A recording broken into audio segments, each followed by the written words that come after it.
Assalamualaikum warahmatullahi wabarakatuh. Rahayu Sagung Dubati. Kembali lagi di channel Babat Nusantara. Pada kesempatan kali ini akan menceritakan Gajah Mada seri keempat, Perang Bubat, bagian ke-48.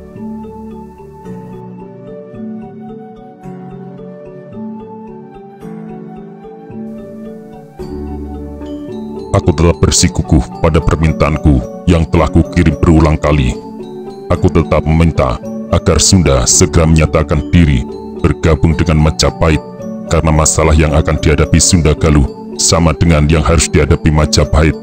Sampaikan kepada rajamu, hadinilah saatnya untuk menentukan sikap, akan tetap berdiri sendiri atau tunduk pada kehendak kelompok yang lebih besar.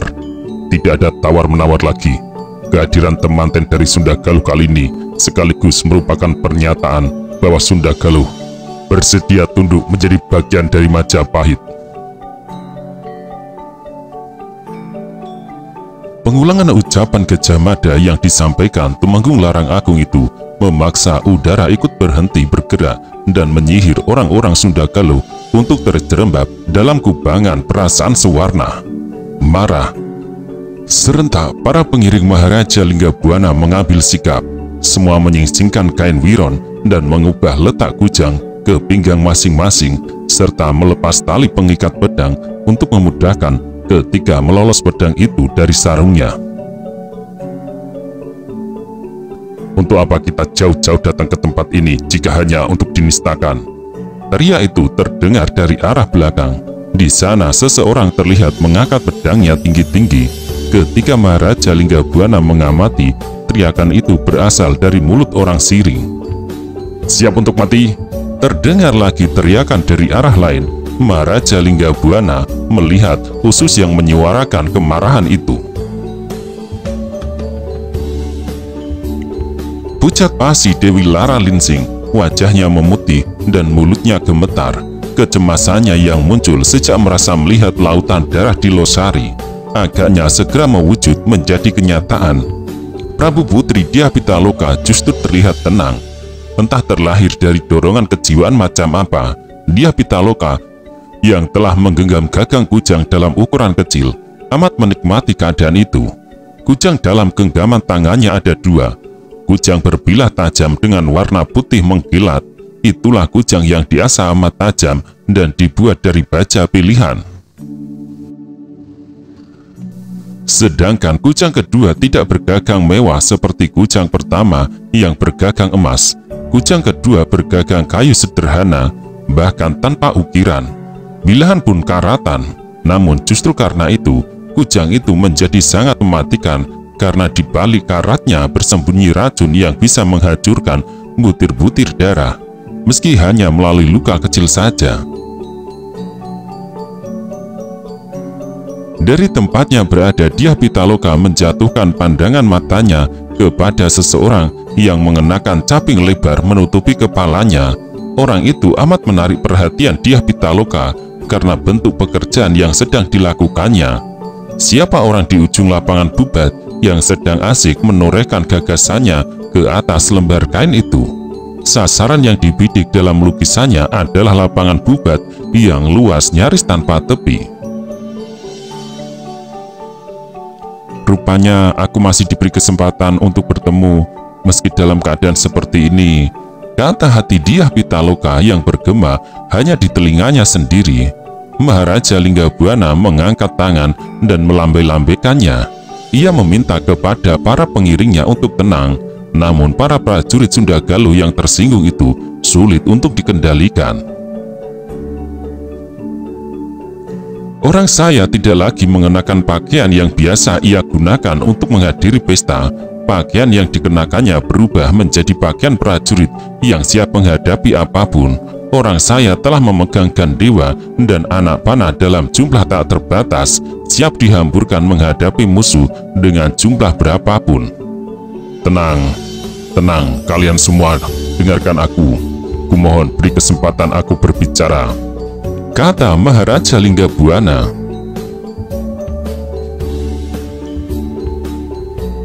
Wibawa Maharaja Linggabwana yang berpakaian layaknya Brahmana ternyata tidak pernah dilawan para pengiringnya. Kecintaan para prajurit Sunda kepada mantan rajanya itu melebihi kecintaan terhadap nyawanya sendiri, bahkan terhadap keluarganya. Para pengiring yang sebagian besar adalah prajurit, benar-benar siap jiwa dan raga menghadapi pilihan paling pahit yang akan terjadi. Orang saya yang berada di belakang bergegas mendekat. Gunakan akal sehat, gunakan pikiran kalian, teriak Maharaja Linggabwana sangat lantang.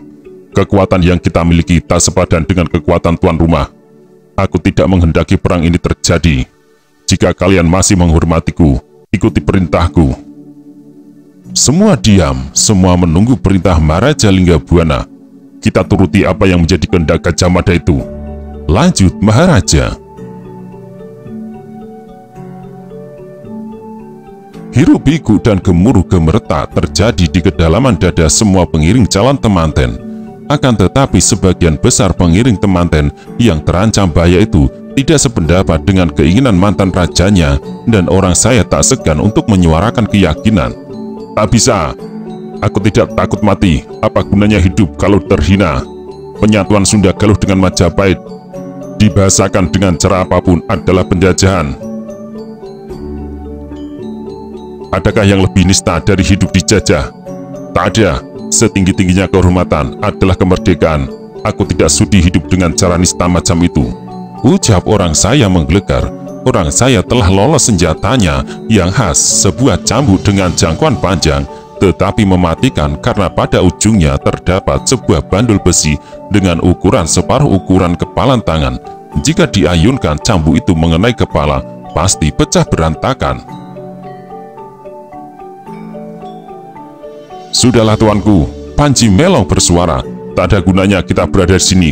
Lebih baik kita kembali saja, kita pulang ke Sunda Galuh. Maharaja Linggabwana tersudut pada pilihan yang menyulitkan. Maharaja Linggabwana tak semata-mata memikirkan kehormatan yang terancam. Maharaja lebih mencemaskan banyaknya korban yang akan jatuh jika perang benar-benar terjadi.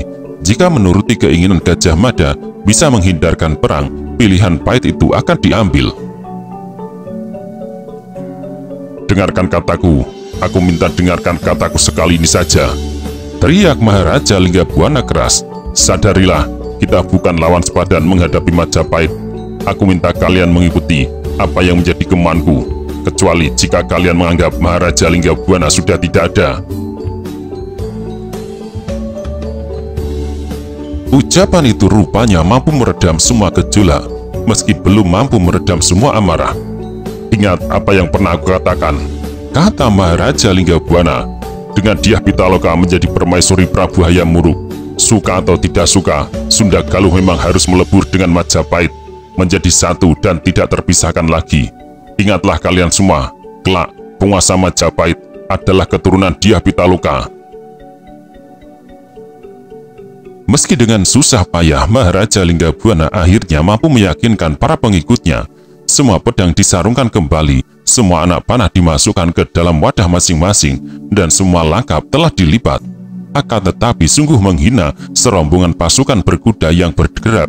Di ujung yang lain lapangan bubat yang amat luas itu, pasukan berkuda itu mengacung-acungkan pedang sambil melakukan gerakan-gerakan yang amat melecehkan. Maharaja Linggabwana masih berniat menenangkan pengiringnya, namun sebuah kereta kuda tampak muncul dari kejauhan. Kereta kuda itu membawa beberapa orang penumpang.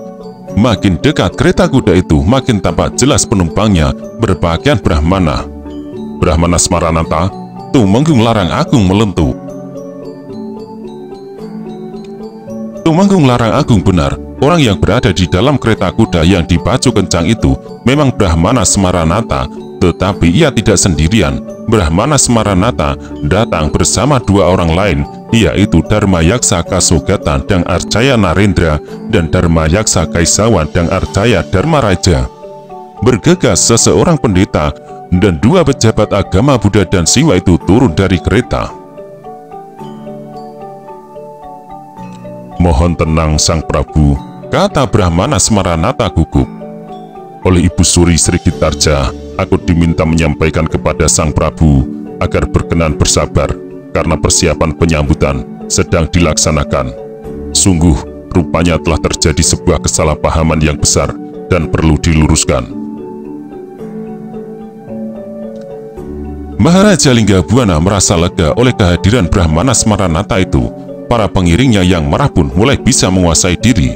Mereka melihat rupanya ada sikap yang terbelah di pihak tuan rumah.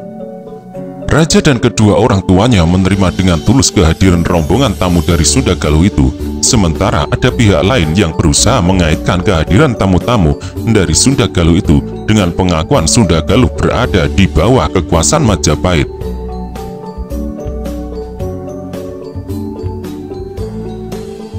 Jika demikian Bapak Brahmana, wong penghulu yang tak banyak bicara buka suara. Barangkali Majapahit menyediakan tempat untuk kami, di mana kami diizinkan untuk beristirahat. Brahmana Smaranata dan Dharmayaksa Kasogatan dan Arjaya Narendra saling pandang. Mereka bingung, sebenarnya sesuai rencana yang akan digunakan sebagai tempat peristirahatan para tamu agung adalah bangunan khusus yang sedang dibuat di lapangan Bubat itu pula. Dharmayaksa Kaisawan dan Arjaya Dharma Raja juga tak bisa memberi jawaban. Kami memohon agar para tamu berkenan bersabar. Kekacauan ini terjadi karena acara yang diselenggarakan benar-benar besar-besaran. Apalagi kami mengira Sri Baginda baru akan datang 7 hari lagi, ucap Brahmana Smaranata. Agaknya upaya pencegahan agar kesalahpahaman tidak berlanjut yang dilakukan para pemuka agama itu harus berbenturan dengan apa yang menjadi kehendak Mahapati Gajah Mada. Terlihat itu dari munculan seorang penunggang kuda yang memacu kudanya dengan kencang sambil tangan kirinya mengibarkan bendera lambang kepatihan. Aku Pati Tetek, teriak pembawa bendera itu ketika telah dekat. Atas nama Mahapati Gajah Mada, aku ingin memastikan bagaimana sikap Sunda Galuh. Jika Sunda Galuh belum menyatakan tunduk dan menjadi bagian dari Majapahit, Sunda Galuh tidak diizinkan masuk ke istana Majapahit.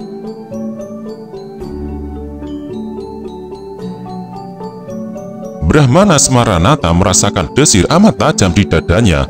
Perasaan senada juga bergolak dengan mendadak di hati Dang Arjaya Narendra dan Dang Arjaya Dharma Raja. Mereka kecewa dan amat menyayangkan sikap Gajah Mada itu. Selanjutnya perhatian kembali tertuju kepada Maharaja Linggabwana. Maharaja Linggabwana sendiri sudah pasrah, tak akan menolak secuil pun permintaan Gajah Mada itu, meski ia telah terhina bukan kepala. Akan tetapi Dyah Pitaloka yang duduk di sebelah ibunya di dalam kereta tiba-tiba turun dan melangkah maju. Dyah Pitaloka menatap wajah utusan bernama Pati Tetek itu dengan pandangan mata berkilat-kilat. Lalu Dyah Pitaloka mendekati Tumenggung Larang Agung yang membuat Tumenggung itu bingung. Apalagi ketika Dyah Pitaloka dengan isyarat tangannya meminta Tumenggung Larang Agung turun dari kudanya. Bertambah bingung Tumenggung Larang Agung karena Prabu Putri Dyah Pitaloka mencabut pedang miliknya dan mengangkatnya tinggi-tinggi. Dyah Pitaloka yang kemudian duduk di atas kuda milik Larang Agung memacu kudanya berderap mengitari Pati Tetek. Akulah rajanya, teriak Dyah Pitaloka amat keras. Aku yang berhak memutuskan bagaimana sikap yang akan kami gunakan untuk menghadapi kesombongan Gajah Mada itu.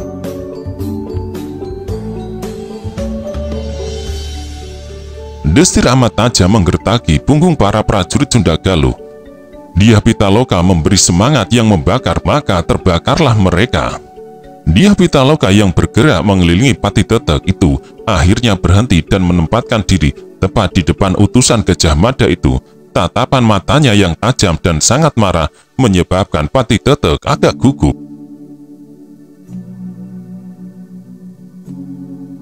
Mahapati Gajah Mada minta Sunda Galuh supaya takluk menjadi bagian dari negara Majapahit. Sampaikan kepada Gajah Mada untuk menelan mimpinya. Meski kami orang Sunda Galuh tertumpas habis, jangan harap kami sudi memenuhi permintaan itu, ucap Dyah Pitaloka lantang. Seketika ucapan Dyah Pitaloka itu merontokkan jantung Dang Arjaya Narendra dan Brahmana Smaranata.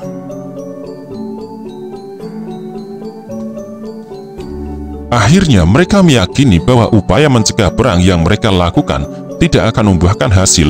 Sebuah anak panah yang melesat, entah siapa yang melepaskan, menyebabkan Patih Detek terhenyak dan terjungkal. Kuda tunggangannya melonjak dan menginjak dadanya. Patih Detek langsung tidak sadarkan diri. Jaranbaya yang memimpin pasukan berkuda dan menempatkan diri di bagian lain alun-alun terkejut melihat Patih Detek diterjang anak panah. Sontak lurah prajurit Jaranbaya menggerakkan pasukan berkuda bersenjata anak panah untuk menyerang orang-orang Sunda. Dari arah lain, serombongan orang yang ternyata adalah para patih dari negara Bawan Majapahit terpanggil untuk ikut melibatkan diri dalam pertempuran yang terjadi. Dengan senjata di tangan, Patih Gowi dan Patih Margaluwih mengacung-acungkan senjatanya. Dengan gigih dan gagah berani, rombongan pengiring tamu dari Sunda Galuh, baik prajurit maupun bukan pemberi perlawanan, perang campuh yang tidak seimbang itu diratapi Brahmana Smaranata, disesali Dharma Yaksa Kasogatan yang mengangkat tangannya berusaha mencegah. Akan tetapi Brahmana Smaranata ambruk karena lengannya tersambar anak panah yang memunculkan rasa pedih bukan kepalang. Dang Arjaya Narendra juga mengalami nasib buruk, punggungnya disambar Warostro. Beruntung Dang Arjaya Dharmaraja berhasil menyelamatkan diri dengan berlari-lari menjauh dari perang yang mulai berkecamuk. Prajurit berkuda bersenjata anak panah yang dipimpin lurah prajurit Jaranbaya mampu membuat kekacauan karena ruang gerak mereka yang lebih lapang dan lebih gesit. Anak panah yang melesat berhamburan itulah yang menerjang dada Maharaja Linggabwana dan Usu secara bersamaan. Tak butuh waktu lama lagi bagi mantan Raja Sunda Galuh itu untuk menarik napas pamungkasnya.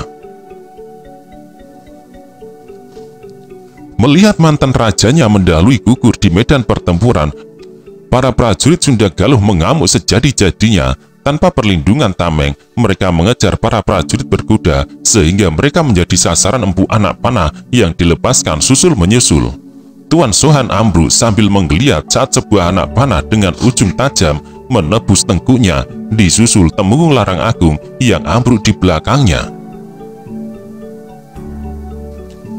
Amat gigih dan kesetanan, Gempong dan Panji Melong mencoba memberi balasan, akan tetapi Gempong dan Panji Melong harus mengalami nasib buruk ketika dari arah belakang Patih Margaluwih dan Patih Gowi menerjang kudanya. Tombak tajam tenggelam di dua tubuh orang yang ambruk itu. Orang penghulu yang marah membentangkan kendewanya, akan tetapi belum lagi anak panahnya melesat, ia kedahuluan diterjang anak panah yang dilepas langsung lurah prajurit Jaranbaya. Serombongan prajurit Sunda di bawah pimpinan Rangga Anepakan memisahkan diri ketika dari kejauhan terlihat sebuah kereta kuda dengan lambang bendera kepatihan. Diyakini Gajah Mada berada di dalam kereta itu. Tak perlu pertimbangan apapun bagi Rangga Anepakan untuk mengarahkan kudanya ke sasaran yang dituju. "Di kereta itu ada Gajah Mada," teriak Rangga Anepakan. Orang saya yang telah melompat ke atas kuda segera berderap menyusul, diikuti gerak itu oleh orang Siring dan Sutrajali. Di dalam kereta kuda itu memang benar ada Gajah Mada yang dengan penuh keyakinan mempersiapkan diri menjemput mereka yang akan datang. Gajah Mada merentang lengkap, beberapa anak panah pun melesat berhamburan. Terjengkang orang saya, terjengkang Rangga Kaweni, dan ambruk pula orang Siring serta Sutrajali. Empat prajurit itu tertolong karena tak perlu menahan sakit terlampau lama. Sejenak kemudian gerbang kematian terbuka untuk mereka. Jagat saya menangis sesunggukan melihat akhir dari perjalanan panjang itu. Jagat saya yang tak mampu melihat semua kematian segera menenggelamkan kujang tajam ke perutnya. Rupanya jagat saya harus menderita lebih lama karena kematian yang diharapkan tidak segera kesampaian. Tak berubah ronah wajah Dyah Pitaloka ketika menengok ke dalam kereta, mendapati ibunya tidak lagi bernafas. Meski ada dua anak panah yang menancap di tubuh ibunya, Dyah Pitaloka melihat kematian ibunya lebih karena kujang yang menancap tepat di tengah dada. Dia Pitaloka yang masih tertinggal menoleh mencari-cari. Akan tetapi orang yang dicarinya tidak ada, entah berada di mana. "Selamat tinggal Kakang Saniscara," ucapnya.